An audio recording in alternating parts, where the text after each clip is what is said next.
Hello and welcome back मेरे प्यारे नन्हे मुन्ने बच्चों। कैसे हो? उम्मीद करते हैं आप सभी लोग अच्छे होंगे और आप सभी का स्वागत है एक बार फिर से आपके अपने परिवार मैथ्स गुरु रंजीत में।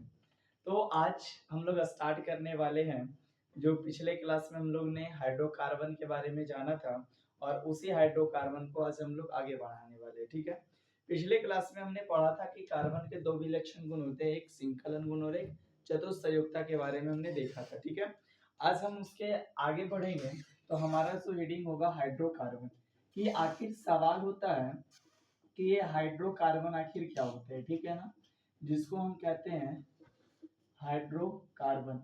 अब समझना बाबू रे कि ये हाइड्रोकार्बन क्या चीज होती है या हाइड्रोकार्बन हम कहते किसको है। ठीक है, तो देखो एक चीज अगर आप गौर से देखोगे, इस अगर हम हाइड्रोकार्बन को अगर हम देखें बाबू रे, अगर हम हाइड्रोकार्बन को देखें तो ये जो हाइड्रोकार्बन है ये दो शब्दों से मिलके बना हुआ है। कितने शब्द से मिलके बना हुआ है? दो शब्दों से मिलके बना हुआ, हाइड्रोजन प्लस और कार्बन से मिलके बना हुआ है। क्लियर है ना कि अगर पूछे हाइड्रोकार्बन कितने शब्दों से मिलके बने हुए हैं, दो शब्दों से मिलके बने हुए हैं। ठीक है, एक हाइड्रो और दूसरा कार्बन से मिलके बना हुआ है। हाइड्रो का जो मतलब यहाँ पे होता है, जो अर्थ होता है वो हाइड्रोजन होता है। क्या होगा?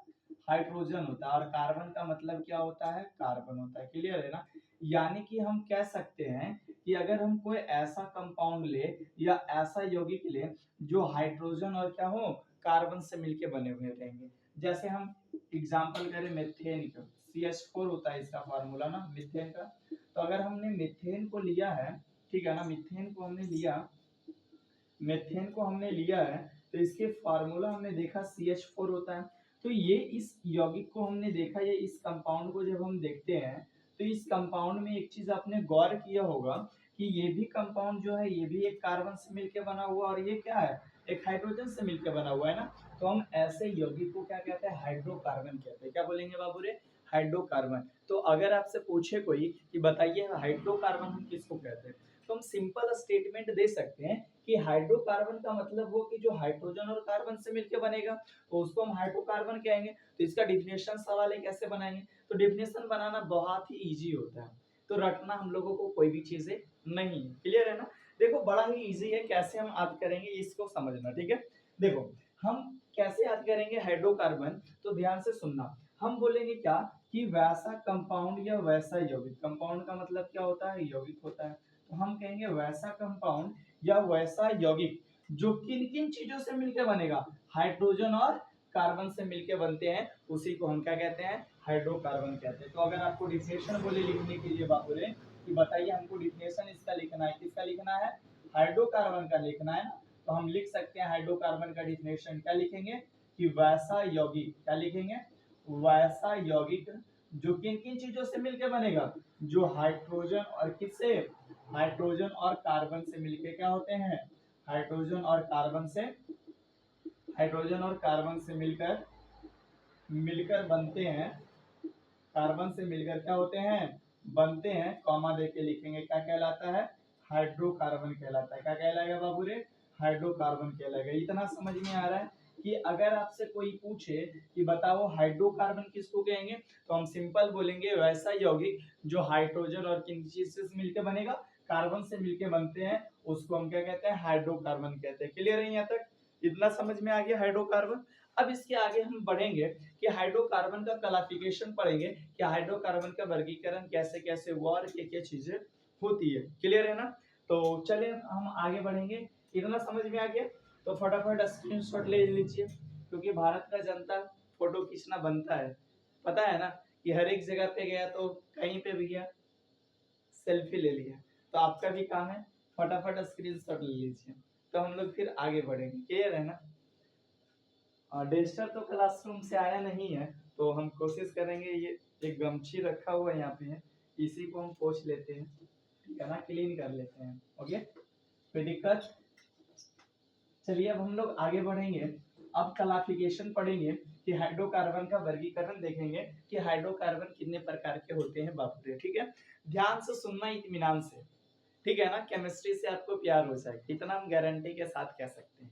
बशर्ते आपको हमारे साथ पर डे आधा घंटा का टाइम आपको हमारे साथ बिताना होगा और अगर आप इस आधे घंटे को आप बिता लेते हो अच्छे से ये टाइम, तो गारंटी के साथ हम कह सकते हैं कि ये जो केमिस्ट्री है आपको भी बड़ा दिलचस्प लगेगा पढ़ने में, बड़ा आनंद आएगा। तो चले हम इस केमिस्ट्री को और आगे हम बढ़ाते हैं, और आगे बढ़ाने के बाद देखेंगे कि हाइड्रोकार्बन जो है ये बाबू रे, ये हाइड्रोकार्बन दो प्रकार के होते हैं। कितने प्रकार के होते हैं हाइड्रोकार्बन? ये दो प्रकार के होते हैं। क्लियर है? एक होता है मेरा ओपन चेन कंपाउंड। क्या होगा? ओपन चेन कंपाउंड होता है। क्लियर है? ओपन चेन कंपाउंड कहने का मतलब होता है, इसको हम हिंदी में कहते हैं खुली श्रृंखला वाले यौगिक। क्या बोलेंगे? खुली खुली श्रृंखला वाले यौगिक कहते हैं। और एक जो होता है मेरा क्लोज चेन कंपाउंड होता है। क्या होता है? Close chain compound, chain compound, जिसको हम लोग कहते हैं बंद श्रृंखला वाले यौगिक कहते हैं। क्या बोलेंगे? बंद श्रृंखला। ठीक है ना? बंद श्रृंखला वाले यौगिक कहते हैं। इतना क्लियर है? क्या बोलेंगे? बंद श्रृंखला वाले यौगिक कहते हैं। समझ में आ रहा है? यानी कि ओपन चेन कंपाउंड मतलब खुली श्रृंखला वाले यौगिक का होगा।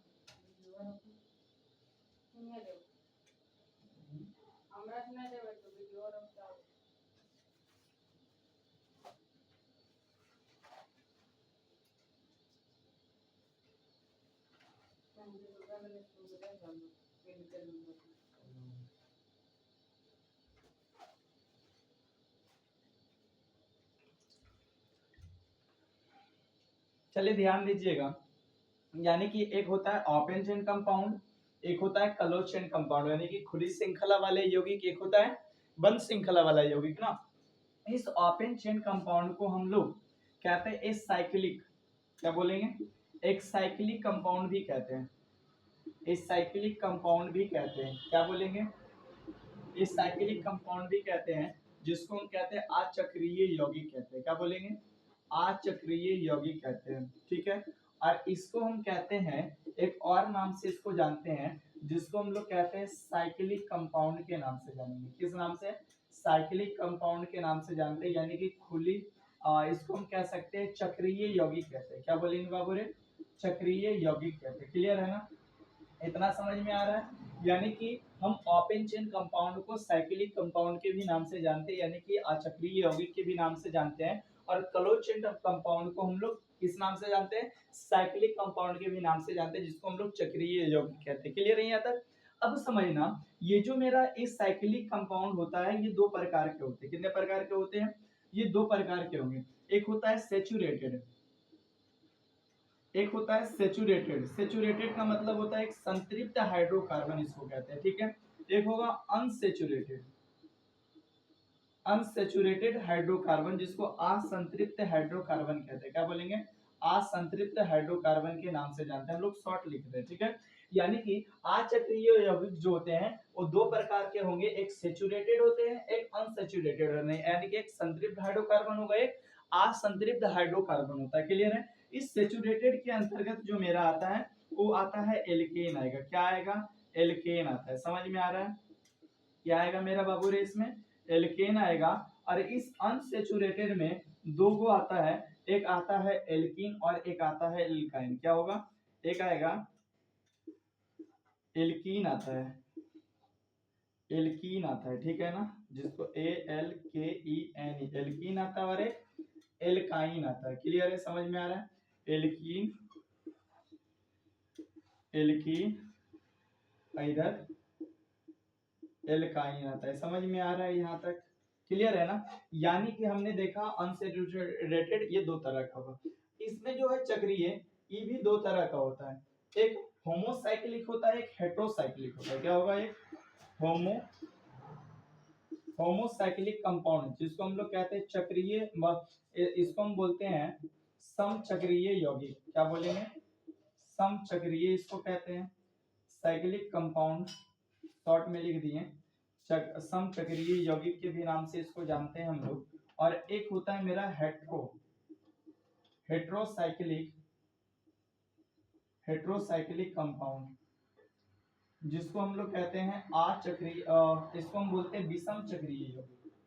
क्या बोलेंगे? विषम चक्रीय यौगिक के नाम से जानते हैं। क्या बोलेंगे? विषम चक्रीय यौगिक। इतना क्लियर है ना? यानी कि हम समझेंगे कि ये साइक्लिक कंपाउंड दो तरह का होगा, एक होमोसाइक्लिक कंपाउंड होता है जिसको समचक्रीय यौगिक कहते हैं, एक हेटेरोसाइक्लिक कंपाउंड होता है जिसको हम लोग विषम चक्रीय यौगिक कहते हैं। यहाँ तक तो क्लियर है ना। अब इसके बाद हम लोग समझेंगे कि ये एल्कीन एल्काइन ये सब क्या क्या होती है।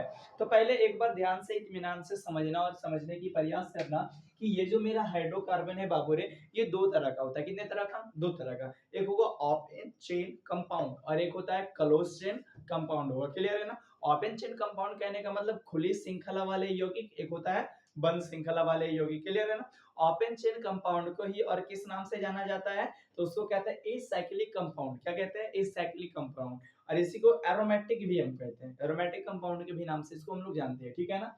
तो यानी कि बोलेंगे ओपन चेन कंपाउंड को और किस नाम से जाना जाता है? तो एक साइक्लिक कंपाउंड के भी नाम से जाना जाता है जिसको हम लोग अचक्रीय यौगिक कहते हैं।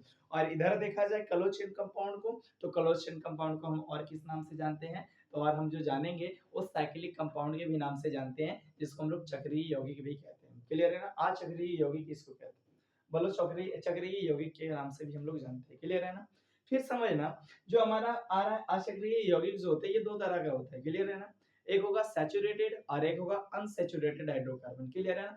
सैचुरेटेड हाइड्रोकार्बन कहने का मतलब होता है, इसको हम कहते हैं हिंदी में संतृप्त हाइड्रोकार्बन के नाम से जानेंगे, और अनसैचुरेटेड को हम लोग कहते हैं असंतृप्त हाइड्रोकार्बन कहते हैं। क्लियर है ना। फिर इसके बाद हम लोग देखेंगे कि अचक्रीय यौगिक जो होते हैं वो दो तरह का, एक होमोसाइक्लिक, एक होता है हेटेरोसाइक्लिक। ठीक है ना।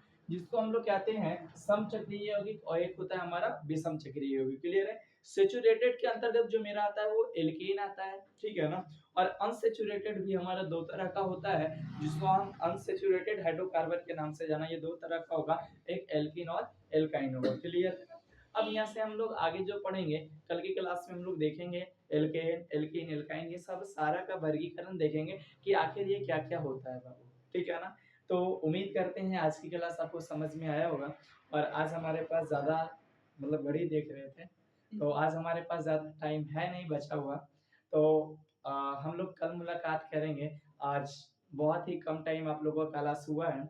कल से हमारा कोशिश रहेगा, प्रयास रहेगा कि आप लोगों के साथ इत्मीनान से आधा घंटा का टाइम हम क्या कर सके, बिता सके। ठीक है ना। तो कल से हमारी क्लास कंटिन्यू स्टार्ट होगा और कंटिन्यू हम लोग इतना बजे जरूर जुड़ेंगे और पर डे आप लोगों की क्लास होगी। ठीक है ना। धैर्य बना के रखें, पैशंस रखें, हम लोग कंटिन्यू इस क्लास को करेंगे। और एक प्रयास रहेगा कि बहुत ही इजी से आपको क्या करें, पढ़ाना चालू करें और आप अच्छा स्कोर कर सकते हैं, इसकी गारंटी हम दिलवा सकते हैं। तो चलिए हमारा मेहनत और प्रयास रहेगा, आप लोगों की कोशिश रहेगी और हम लोग फिर मुलाकात करेंगे कल की क्लास में। जब तक के लिए इतना ही। I have a great nice day. Thank you for watching.